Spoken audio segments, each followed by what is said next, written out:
Καλησπέρα, είμαι ο Μανώλης Γιωργάς. Καλησπέρα, είμαι ο Θωμάς Μικρούλης. Και βρισκόμαστε εδώ πέρα στην εκπομπή του Κέντρου Αθλητικού Ρεπορτάζ να συζητήσουμε λίγο εν ώψη του τελικού του Conference League, ο οποίος διεξάγεται την Τετάρτη στη Λειψία. Ναι, να σημειώσουμε ότι έχουμε και δύο προσταλμένους μαθητές μας εκεί στη Λειψία για το τελικό, μέσω του κ. Σιδερακόπουλου.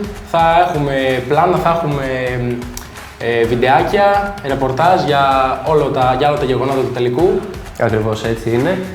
Να υπενθυμίσουμε πως είναι μια διοργάνωση η οποία ξυπνάει όμορφες αναμνήσεις στους Έλληνες, ειδικά για τους φιλάθλους του Ολυμπιακού, αφού το 2024 κατέκτησαν τη διοργάνωση στον τελικό απέναντι στη Φιωρεντίνα. Θωμά, ποιες είναι οι προβλέψεις σου για το φετινό ζευγάρι του τελικού? Κοίτα, είναι ένας αμφίροπος τελικός.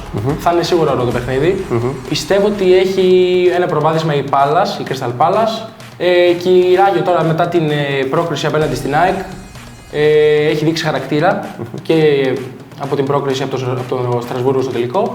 Πιστεύω θα είναι ένας ωραίος τελικός. Η πρόβλεψή μου νομίζω θα είναι οριακά η Crystal Palace θα κατακτήσει το τρόπαιο. Η αλήθεια είναι πως η Crystal Palace διαθέτει ένα πολύ ποιοτικό ρόστερ με ποιοτικούς παίκτες στη μεσοπιθετική γραμμή, με τον Γέρεμι Πίνο, τον Ισμαήλ Ρεσάρ, έχουν ποδοσφαιριστές που μπορούν να προσφέρουν πράγματα.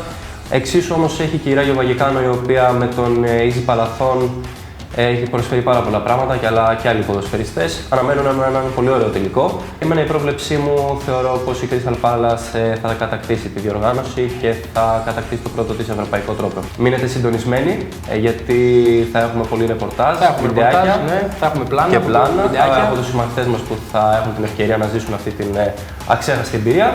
Από εμάς να έχετε καλή συνέχεια.